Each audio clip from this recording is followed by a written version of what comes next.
নমস্কাৰ, আপোনালোকক মোৰ ইউটিউব চেনেলটোলৈ স্বাগতম জনাইছোঁ। আজি মই এই বিশেষ এটা কাৰণত এই ভিডিঅ'টো বনাব লগা হ'ল। কথাটো এনেকুৱা ধৰণৰ, মোৰ এজন বন্ধু আছে, আমি একেলগে পঢ়িছিলোঁ, ইঞ্জিনিয়াৰিং একেলগে পঢ়িছিলোঁ। এতিয়া তেখেতে এটা চৰকাৰী কৰ্মচাৰী হিচাপে কৰ্মৰত। কথাটো সেইখিনিলৈকে ঠিকেই আছিলে। সি ইঞ্জিনিয়াৰিং কৰিলে, কিন্তু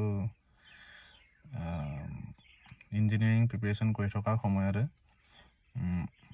মানে ADRE পাছ কৰি মানে এটা বিভাগত কৰ্মচাৰী হিচাপে কৰ্মৰত। কিন্তু এই দুদিনমান আগতে তাৰ লগত কথা পাতোঁতে মোৰ মনটো সঁচাকৈ যথেষ্ট বেয়া লাগিলে।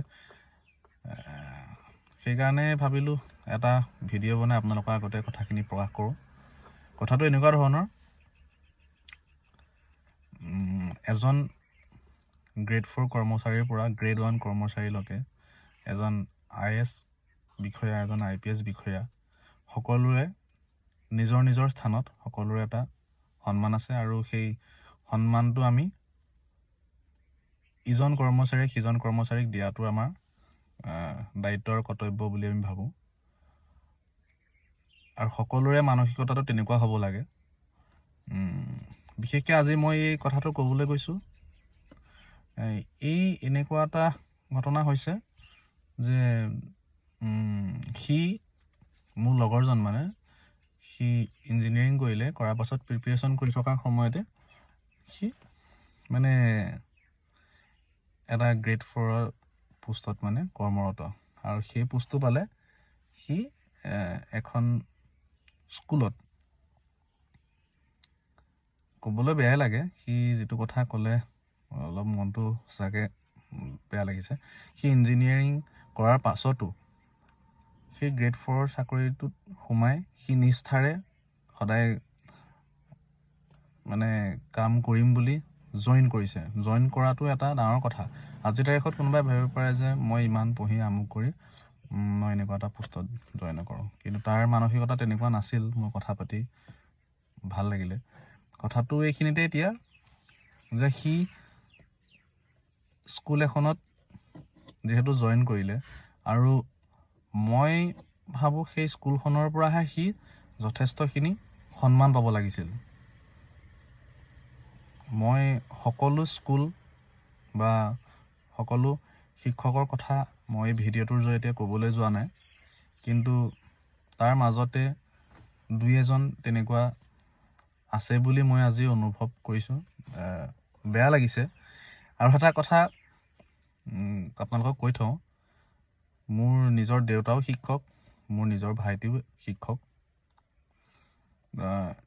মোৰ নিজৰে আজি ক'বলৈ বেয়া লাগিছে, কিন্তু আমাৰ দেউতা আৰু ভাইটিৰ লগত থাকি কিন্তু মই এনেকুৱা কেতিয়াও ভবা নাছিলোঁ যে শিক্ষকৰ নামত কোনোবা দুই এখন স্কুলত তেনেকুৱা কিছুমান মানুহ আছে যিয়ে সন্মান দিব নাজানে। চাওক, শিক্ষক এজনে আঙুলিত ধৰি শিক্ষা প্ৰদান কৰে আৰু আন্ধাৰৰ পৰা জ্ঞানৰ পোহৰ দিয়ে। তেওঁৰ পৰা আমি শিকিব লগা থাকে, তেওঁৰ পৰা আমি শিকোঁ। এতিয়া কথাটো হ'ল এনেকুৱা ধৰণৰ, সি নিজৰ কামখিনি, এজন গ্ৰেড 4 কৰ্মচাৰীৰ যিখিনি কাম, সেইখিনি সি নিষ্ঠাৰে স্কুলখনত কৰিবৰ কাৰণে চেষ্টা কৰে, কিন্তু তাৰ মাজৰে দুই এজন শিক্ষকে তাক একদম নিম্ন খাপৰ চাকৰি হিচাপে তেওঁক যথেষ্টখিনি মানসিকভাৱে তেওঁক অত্যাচাৰ কৰে।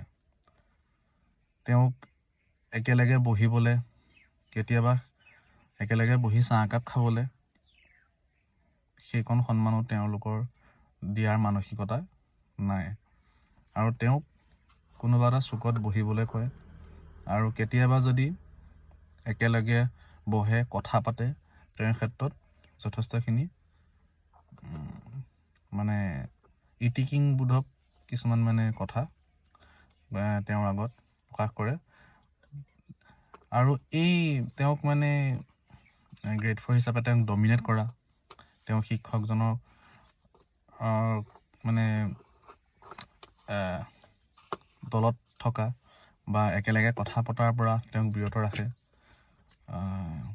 তই গ্ৰেড 4হে, এনেকুৱা কিছুমান মন্তব্য বিশেষকৈ এজন শিক্ষকৰ পৰা আশা কৰাটো যথেষ্ট মানে দুখ লাগিবলগীয়া কথা।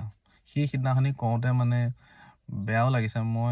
সি মোক কৈছে যে আমি ইমানখিনি যে পঢ়িলোঁ, ইঞ্জিনিয়াৰিঙলৈকে পঢ়িলোঁ, আমি প্ৰতিজন শিক্ষাগুৰুৰ পৰাই, প্ৰতিজন শিক্ষকৰ পৰাই শিকি বুজি ইমানখিনি পালোহি, কিন্তু এজন শিক্ষকৰ মানসিকতাও ইমান